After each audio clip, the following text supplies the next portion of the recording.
नई तकनीक ने सोना उपजाया, उन्नत बीज से जादू है छाया। कम पानी में फसल लहराई, सुख समृद्धि ले ली अंगड़ाई। अब तो मुट्ठी में है आसमान, मुट्ठी में है आसमान, मुट्ठी में है आसमान। मुट्ठी में है आसमान कार्यक्रम की इस कड़ी में एक बार फिर सभी किसान भाई बहनों को मेरा नमस्कार। दोस्तों, सबको अपने हिस्से की धूप मिले, सबके खेतों में हरियाली आए और सबके जीवन में खुशहाली आए, बस यही प्रयास है हमारी पत्रिका मुट्ठी में है आसमान का। दोस्तों, आज की कड़ी के पहले भाग में हम आपको बताएंगे कृषि वानिकी के बारे में।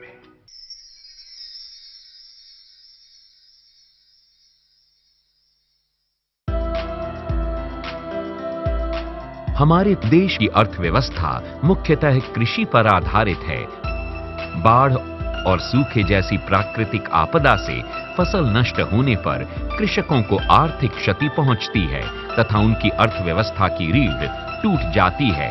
आज बढ़ते हुए शहरीकरण तथा औद्योगिकीकरण के कारण कृषि योग्य भूमि का सिकुड़ता स्वरूप, वन कटाव, कारखानों व वाहनों से निकलता जहरीला धुआं तथा फल, अनाज, ईंधन, लकड़ी, चारा इत्यादि मानव की विभिन्न आवश्यकताएं ऐसे विकल्प खोजने को बाध्य करती हैं। जाहिर है इस सब का प्रभाव वनों पर भी पड़ रहा है। ऐसे में भारतीय किसान कृषि वानिकी को अपनाकर दोहरा लाभ कमा रहे हैं। लेकिन कृषि वानिकी यानी एग्रो फॉरेस्ट्री है क्या? कृषि वानिकी का मतलब है एक ही भूमि पर कृषि फसल एवं वृक्ष प्रजातियों को विधि पूर्वक लगाकर दोनों प्रकार की उपज लेकर आय को बढ़ाना। कृषि वानिकी के अंतर्गत बहुवर्षीय प्रजातियां एक ही भूमि पर कृषि फसलों के साथ उगाई जाती हैं। ये पद्धति आर्थिक रूप से लाभप्रद, सामाजिक रूप से स्वीकार्य तथा समस्त भूमि सुधारक प्रक्रियाओं का समेकित नाम है। कि एग्रो फॉरेस्ट्री अपने आप में बहुत अच्छी चीज़ है। भारत सरकार ने एक नई पॉलिसी भी बनाई है, नेशनल एग्रो फॉरेस्ट्री पॉलिसी, जिसके तहत हम किसानों को प्रोत्साहित कर रहे हैं कि वो किसान अपने खेतों की मेड़ पे पेड़ लगाएं। इन पेड़ लगाने से आप सबको पता ही है कई सारे फायदे हैं। लकड़ी तो मिलती है, छाया भी मिलती है, पर साथ में उससे कार्बन भी बढ़ता है। वो कार्बन बढ़ने से लॉन्ग टर्म में जमीन को भी फायदा ही है। कृषि वानिकी के तहत खेत के चारों तरफ मेढ़ों पर 2 या 3 पंक्तियों में अथवा खेतों के अंदर पंक्तियों में एक निश्चित दूरी पर फसलों के साथ वृक्षों को लगाया जाता है। किसानों को ऐसे वृक्षों को उगाना चाहिए जो बहुत तेजी से बढ़ने वाले हों, ताकि किसान कम समय में ही लाभ हासिल कर सकें। रोपण के लिए सीधे तने, कम शाखाओं वाले वृक्षों को प्राथमिकता दी जाती है।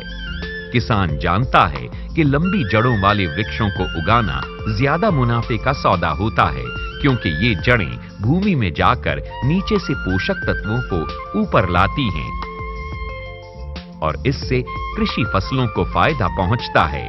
कृषि वानिकी के लिए यूकेलिप्टस, पॉपुलर, सुबबूल, शीशम, नीम, आम, जामुन, बांस, आंवला, जेट्रोफा प्रजातियां अधिक लोकप्रिय हैं। ईंधन के काम में आने वाले वृक्षों का लगाना भी बहुत जरूरी है। ईंधन की कमी के कारण ही किसान अपने पशुओं का लगभग आधा गोबर उपले बनाकर जला डालते हैं। वृक्षारोपण में वृद्धि करके भूमि एवं जल संरक्षण कर पर्यावरण में संतुलन स्थापित कर देश के विकास में अपना योगदान दे रहे हैं। कृषि वानिकी एक समग्र पद्धति है जिसके अंतर्गत में किसान का और राष्ट्र का समग्र रूप से विकसित होना संभव है। हमें कृषि वानिकी को पर्यावरण सुरक्षा हेतु, किसान की सुरक्षा हेतु, खाद्यान्न की सुरक्षा हेतु कृषि वानिकी ही एक हमारा मुख्य पद्धति होगी जिसको अपनाकर हम सभी समस्याओं का समाधान कर सकते हैं। भारत ने गरीबी को कम करने, उत्पादकता को बढ़ाने और पर्यावरण को बचाने के लिए कृषि वानिकी के महत्व को स्वीकार किया। भारत ऐसा पहला राष्ट्र बन गया है जिसने सन 2014 में राष्ट्रीय कृषि वानिकी नीति की घोषणा की। कृषि के साथ वृक्षों को लगाने से उपयुक्त समय और बाजार मूल्य प्राप्त होने पर काटने व बेचने की सुविधा है। इसके साथ ही फसल के साथ वृक्ष को लगाने से प्राकृतिक आपदा को झेलते हुए कृषक के लिए निवेश और बीमा लाभकारी सिद्ध होते हुए कृषक की आवश्यकता जैसे पारिवारिक उत्सवों पर धन उपलब्ध करवाते हैं। कृषि वानिकी को अपनाकर कृषक खेती में विविधता लाकर अपनी आर्थिक स्थिति सुदृढ़ कर रहे हैं। आज किसानों के लिए कृषि वानिकी अनेक तरह से लाभकारी साबित हो रही है। इससे किसान उपलब्ध संसाधनों का उपयोग करके अधिकतम और बहु उत्पाद हासिल कर रहा है। आर्थिक उन्नति के साथ किसानों को रोजगार के नए अवसर मिल रहे हैं। भूमि की उपजाऊ क्षमता बढ़ रही है। बढ़ती हुई जनसंख्या के लिए ईंधन, इमारती लकड़ी, कुटीर एवं लघु उद्योगों के लिए कच्चा माल और पशुओं के लिए चारा मिल रहा है। प्राकृतिक वनों पर जैविक दबाव कम हो रहा है। वृक्षारोपण के चलते भूमि एवं जल संरक्षण और पर्यावरण संतुलन में भी कृषि वानिकी अहम भूमिका निभा रही हैं। वृक्षों द्वारा वायु अवरोधक का कार्य करने से कृषि फसलों को तूफान से सुरक्षा तथा बाह्य जानवरों से होने वाले नुकसान से भी सुरक्षा। मृदा एवं सूक्ष्म जलवायु में नमी संरक्षण तथा शीतलता। ऊसरीय तथा अम्लीय भूमियों में सुधार।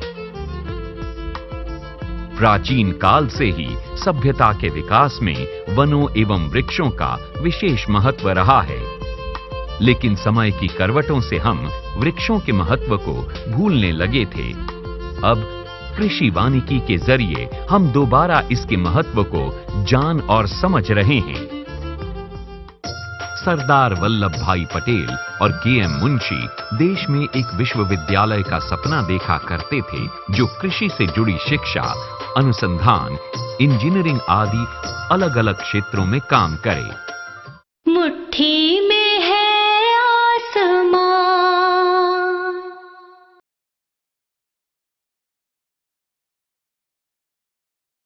मुट्ठी में है आसमां। दोस्तों, हम सब ये बात अच्छी तरह जानते हैं कि हमारे देश की कृषि को नई ऊंचाइयां देने में कृषि संस्थानों की एक अहम भूमिका रही है। ये कृषि अनुसंधान संस्थान, कृषि विश्वविद्यालय यकीनन किसानों के लिए एक वरदान है। किसान भाई बहन यहीं से जानकारी हासिल करके अपने जीवन और खेती को समृद्ध बना रहे हैं। चलिए अब हम बात करेंगे आनंद एग्रीकल्चर यूनिवर्सिटी की।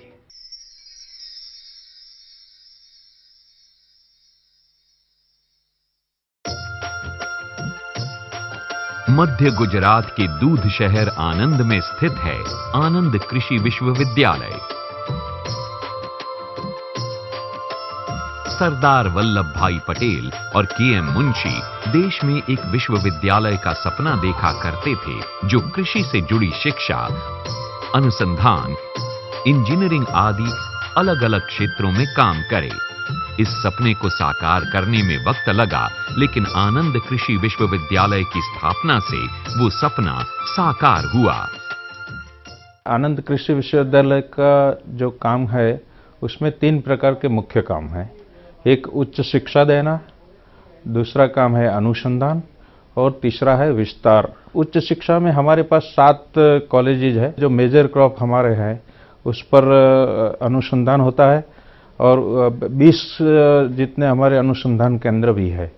ये गांवों के जो किसान हैं, पशुपालन करने वाले किसान हैं, उनके गांव तक, उनके खेत तक ये तकनीकी पहुंचने के लिए हमारी यूनिवर्सिटी में एक विस्तार निर्देशालय भी प्रस्तापित किया गया है। आनंद कृषि विश्वविद्यालय के अधिकार क्षेत्र के 6 जिले कॉलेजों, मध्य गुजरात जलवायु क्षेत्र में 24 अनुसंधान केंद्रों के तंत्र और 6 विस्तार शिक्षा संस्थान शामिल हैं। आनंद कृषि विश्वविद्यालय मृदा स्वास्थ्य कार्ड, बायोडीजल, औषधीय पौधों के क्षेत्र में काम करने के अलावा चावल, ज्वार, सब्जियां, फल, पशुओं में प्रजनन, पौष्टिकता और डेयरी उत्पादों के क्षेत्र में भी काम कर रहा है। इस कृषि महाविद्यालय ने करीब 8000 से ज़्यादा ग्रेजुएट्स एग्रीकल्चर कृषि के स्नातक पैदा किए हैं और करीब 3000 के आसपास पोस्ट ग्रेजुएट अनुस्नातक डिग्री वाले विद्यार्थी यहाँ से अपना डिग्री लेकर पास आउट हुए हैं। तो ये कृषि के विकास के लिए कृषि स्नातक और अनुस्नातक की बहुत ज़रूरत रहती है और ये सारे देश में और विदेश तक और गुजरात में खास करके वो अपना योगदान दे रहे हैं ताकि कृषि का विकास हो। बीज उत्पादन किसी भी फसल की उत्पादकता को बढ़ाने और व्यापक अनुकूलन क्षमता के लिए मुख्य महत्वपूर्ण कारक है। आनंद विश्वविद्यालय प्रमाणित और सत्यापित अनुकूलित किस्मों के बीज उत्पादन में कामयाब रहा है। अनुभव बीज के नाम से किसानों को बीज वितरित किया जाता है। सभी किसानों को पूरी तरह उसका अच्छा बीज मिले और उसके साथ उसकी आमदनी अच्छी तरह से मिल सके। इसके लिए हम हमारे सब सेंटर पे सीड प्रोडक्शन प्रोग्राम लेते हैं, बीज उत्पादन कार्यक्रम लेते हैं। वो बीज उत्पादन कार्यक्रम में हम breeder seed program, foundation seed program और सर्टिफाइड सीड प्रोग्राम, उसके बाद हम खेडूतों के साथ भी सहभागी सीड प्रोडक्शन प्रोग्राम लेते हैं। डेयरी विज्ञान विभाग डेयरी प्रौद्योगिकी शिक्षा और पशुधन क्षेत्र में उच्च कुशल तकनीकी का निर्माण और उच्च गुणवत्ता वाले शोध कार्यों को संबोधित करने के लिए एक अग्रणी राष्ट्रीय केंद्र है। एसएमसी डेयरी साइंस कॉलेज का एक संपूर्ण बहु उत्पाद डेयरी संयंत्र है जो डेयरी विज्ञान के छात्रों को प्रशिक्षण देने के लिए स्थापित किया गया है। डेयरी संयंत्र विद्या डेयरी के नाम से जाना जाता है। आज डेयरी विज्ञान कॉलेज के छात्र दुनिया भर में फैले हुए हैं और विभिन्न क्षेत्रों में उत्कृष्ट प्रदर्शन कर रहे हैं। डेयरी स्टूडेंट को प्रैक्टिस के लिए, उसका जो प्रैक्टिकल ज्ञान के लिए ये डेयरी उसको पूरा starting from the milk processing, product manufacturing, quality control, ये सभी के जो ट्रेनिंग है ये यहाँ दी जाती है। विस्तार निदेशालय शिक्षा के विस्तारीकरण के लिए अनेक कार्यक्रम चला रहा है और दिशा निर्देश तैयार कर रहा है। इस सब का मकसद किसानों को जागरूक करना, उन्हें शिक्षित करना और उन्हें बेहतर जीवन स्तर की ओर ले जाना है। किसान भाइयों और बहनों को जो जानकारी चाहिए वो देते हैं और यहाँ के वैज्ञानिकों के मार्फत उसको ऑडियो विजुअल एड से, एलसीडी प्रोजेक्टर से और निदर्शन से सभी माहिती जानकारी दी जाती है। कृषि सीधे तौर पर मिट्टी से जुड़ी है। किसानों की उन्नति निर्भर करती है मिट्टी पर। यदि मिट्टी स्वस्थ है तो किसान स्वस्थ है। इसी सोच के आधार पर बना है मृदा स्वास्थ्य कार्ड। कौन सा खाद डालना है, कौन सा क्रॉप लेना है, वो सब सॉइलर के माध्यम से हम भलामण करते हैं। और जब भी सॉइलर की डेटा एंट्री होती है तब खेडूत को, किसान को एक एसएमएस चला जाता है और अगर उसने ईमेल एड्रेस दिया होता है तो उसको ईमेल भी चला जाता है और उससे वहीं से ही वो अपना सॉइलर कार्ड देख सकता है और अपनी फसल के बारे में जो भी जानकारी लेना चाहते हैं, जमीन के बारे में जो भी जानकारी लेना चाहते हैं वो ले सकता है। इसमें किसान के खेत के लिए पोषक तत्वों और भौतिक पैरामीटरों के संबंध में सलाह और फसलों के अनुकूल लाभ के लिए मृदा सुधारक और उर्वरकों की सिफारिश दी जाती है। आनंद कृषि विश्वविद्यालय को पूरे राज्य के लिए मृदा स्वास्थ्य कार्ड बनाने का गौरव प्राप्त है। पूरे गुजरात में हम लोग अलग अलग खेत से मिट्टी लेकर उनका पृथक्करण करते हैं, जिस एरिया में कौन सी डेफिशिएंसी है, कौन सा तत्व की कमी है, और बताते हैं कि भैया आपकी मिट्टी में ये कमी थी, हमने डाला, ये इतना मतलब वेजिटेटिव वृद्धि इतना अच्छा हुआ है और आपको फसल इतनी अच्छी बढ़ रही है। मृदा स्वास्थ्य कार्ड योजना के परिणामों के कारण गुजरात का किसान मिट्टी की प्रकृति के आधार पर फसल के तरीके को अपना रहा है। आज किसान उन फसलों की बुआई कर रहा है जिनके बारे में उसे ज्ञान भी नहीं था। इस अनूठी योजना के कारण एक निश्चित तरीके से किसानों की आय में वृद्धि हुई है। एन, पी और के अलग अलग जो बायो फर्टिलाइजर मिलते थे, वो तीनों को हमने एक ही बॉटल में एक साथ मिला के एक नई पद्धति विकसित की है। और इस पद्धति से जो किसान हैं वो अपने खेत में बायो एनपीके यूज़ करते हैं तो 25% तक केमिकल फर्टिलाइजर की कमी होती है और उत्पाद बढ़ता है 10 से 12% तक। आनंद कृषि विश्वविद्यालय के संरक्षण में अनेक कृषि विज्ञान केंद्र चल रहे हैं।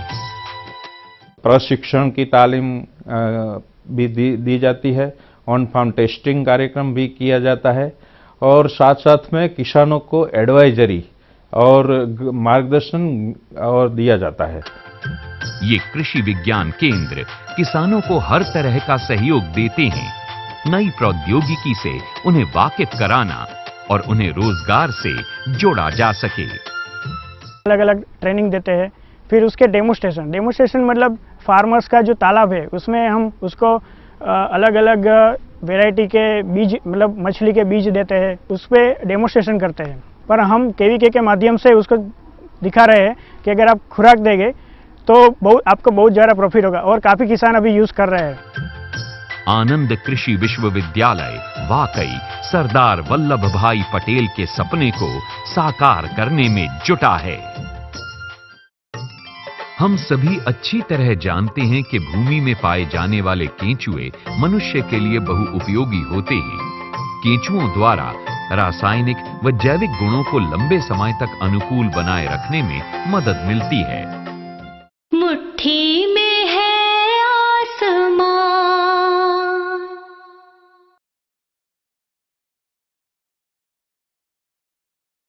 मुट्ठी में है आसमां। किसान भाइयों बहनों, मेहनत, लगन और हौसले से इंसान अपने सपनों को सच कर सकता है। हमारे देश में ऐसी हजारों मिसालें देखने को मिलती हैं। खाद किसानों की एक बड़ी जरूरत है। मुट्ठी में है आसमान के तीसरे और अंतिम भाग में हम बात करेंगे वर्मी कंपोस्ट की। वर्मी कंपोस्ट क्या है, कैसे तैयार की जाती है और कैसे ये जमीन की उपजाऊ क्षमता को बढ़ाती है, आइए यही देखते हैं।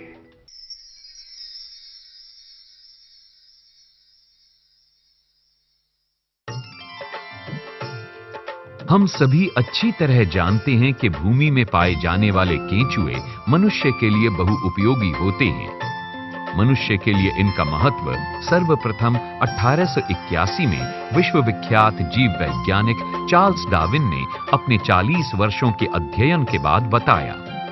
केंचुओं द्वारा भूमि की उर्वरता, उत्पादकता और भूमि के भौतिक, रासायनिक व जैविक गुणों को लंबे समय तक अनुकूल बनाए रखने में मदद मिलती है। केंचुआ खाद या वर्मी कंपोस्ट पोषण पदार्थों से भरपूर एक उत्तम जैविक उर्वरक है। ये केंचुआ आदि कीड़ों के द्वारा वनस्पतियों एवं भोजन के कचरे आदि को विघटित करके बनाई जाती है। प्रतिदिन एक केंचुआ लगभग अपने भार के बराबर मिट्टी खाकर कंपोस्ट खाद में परिवर्तित कर देता है। लगभग 1 किलो केंचुए 4 से 5 किलो कचरा प्रतिदिन खा जाते हैं। वर्मी कंपोस्ट में बदबू नहीं होती है और मक्खी एवं मच्छर नहीं बढ़ते हैं तथा वातावरण प्रदूषित नहीं होता है। तापमान नियंत्रित रहने से जीवाणु क्रियाशील तथा सक्रिय रहते हैं। वर्मी कंपोस्ट 1.5 से 2 माह के अंदर तैयार हो जाता है। इसमें 2.5 से 3% नाइट्रोजन, 1.5 से 2% सल्फर तथा 1.5 से 2% पोटाश पाया जाता है। आज भारत में वर्मी कंपोस्ट का भरपूर इस्तेमाल हो रहा है। किसानों ने अपने खेतों में वर्मी कंपोस्ट इकाई लगाई है ताकि उन्हें अच्छी खाद मिल सके और उनकी भूमि की उपजाऊ क्षमता टिकाऊ बन सके। किसान जानता है कि रासायनिक उर्वरकों के अत्यधिक इस्तेमाल से मृदा पर बहुत दुष्प्रभाव पड़े हैं और वर्मी कंपोस्ट इन दुष्प्रभावों को कम करती है। ये ज़रूरी इसलिए है कि इतने रसायन हमारे मिट्टी में मिलते जा रहे हैं, उससे बहुत बड़ा नुकसान है। जो है फसल तो एक बार बढ़ जाती है, पर उसका जो नुकसान है खेती में भी है, और उसके बाद जो है उसका जो उत्पाद होते हैं उससे बहुत सी बीमारियों का भी डर बना रहता है। केंचुए को किसानों का मित्र और भूमि की आंख कहा जाता है। वर्मी कंपोस्ट बनाना बेहद सरल है। इसके लिए केंचुओं की उन प्रजातियों का चयन किया जाता है जिनमें प्रजनन व वृद्धि दर तीव्र हो, प्राकृतिक तापमान के उतार चढ़ाव सहने की क्षमता हो। केंचुए की उच्च प्रजातियां हैं आइसिनिया फीटिडा, यूडिलस, यूजेनी तथा पेरियोनिक्स एस्केवेड्स। आइसिनिया फीटिडा वर्मी कंपोस्टिंग के लिए उपयोगी पाई गई हैं। आइसिनिया फीटिडा ये इसकी जो प्रजाति है ये सबसे ज़्यादा प्रचलित है। 95% जो है इसी से खाद बनाई जाती है। और इसके बारे में बतलाना चाहूँ, ये 2-3-4 इंच का ही केंचुआ होता है। इसको लाल केंचुआ भी कहते हैं। इसकी जो जीवन काल है वो 75 से लेकर 80 दिन का है, और उसी में ये कार्बनिक पत्तियों को और जो बचता है, चारा बचता है या गोबर को, उसको खा के उसका जो मल निकालता है, वो मल है वही वर्मी कंपोस्ट है। वर्मी कंपोस्ट बनाने के लिए हर प्रकार के जैव कार्बनिक पदार्थ जैसे गाय, भैंस, भेड़, गधा और मुर्गियों आदि का मल, बायोगैस स्लरी, प्रौद्योगिक खाद्यान्न, फसल अवशेष, घास फूस व पत्तियां और रसोई के कचरे का उपयोग किया जा सकता है। वर्मी कंपोस्ट बनाने के लिए पहले उस पात्र को चुनें जिसमें कंपोस्ट बनानी है। मसलन गड्ढों या बेड में इसे बनाया जा सकता है। गड्ढों या बेड की लंबाई चौड़ाई उपलब्ध स्थान के अनुसार निर्धारित करें। कंपोस्टिंग के लिए सबसे नीचे 5 सेंटीमीटर की कचरे की सतह बनाएं। ये सतह घास फूस, केले के पत्ते, नारियल के पत्ते और फसलों के डंठल आदि से बनाई जा सकती है। अब इस सतह पर सड़े हुए गोबर की 4 सेंटीमीटर की तह बनाएं और पानी छिड़क कर 1000 से 1500 केंचुए प्रति मीटर की दर से छोड़ दें। इसके ऊपर सड़ा गोबर और विभिन्न पदार्थ जिनसे खाद बनाना चाहते हैं आंशिक रूप से सड़ाने के बाद डाल दें। अब इसे पुआल से ढक दें। इस पर पानी का प्रतिदिन आवश्यकता अनुसार छिड़काव करें ताकि नमी स्तर 40% से ज्यादा रहे। कंपोस्टिंग के लिए छायादार स्थान का चुनाव करें जहां पानी न ठहरता हो। आमतौर पर 60 से 70 दिन में कंपोस्ट बनकर तैयार हो जाती है। अब पानी देना बंद कर दें जिससे केंचुए नीचे चले जाएं।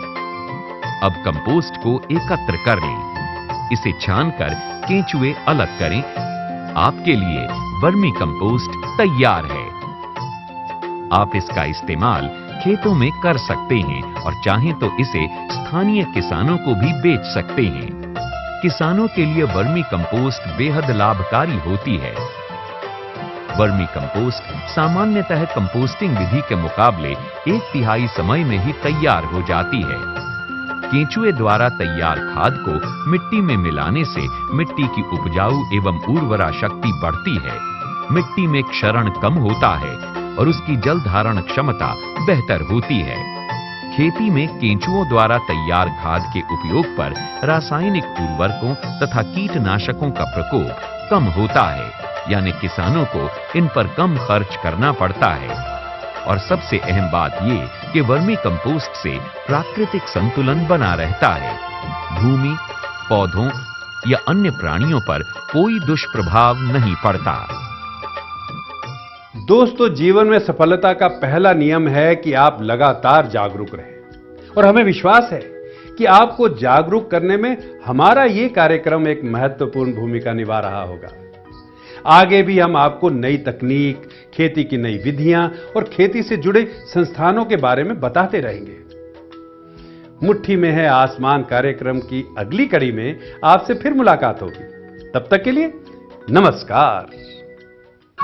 गुलाब एक अनमोल फूल है जिसकी आकर्षक बनावट, सुंदर आकार, लुभावना रंग एवं अधिक समय तक गुलाब के सही दिशा में बने रहने के कारण इसे अधिक पसंद किया जाता है।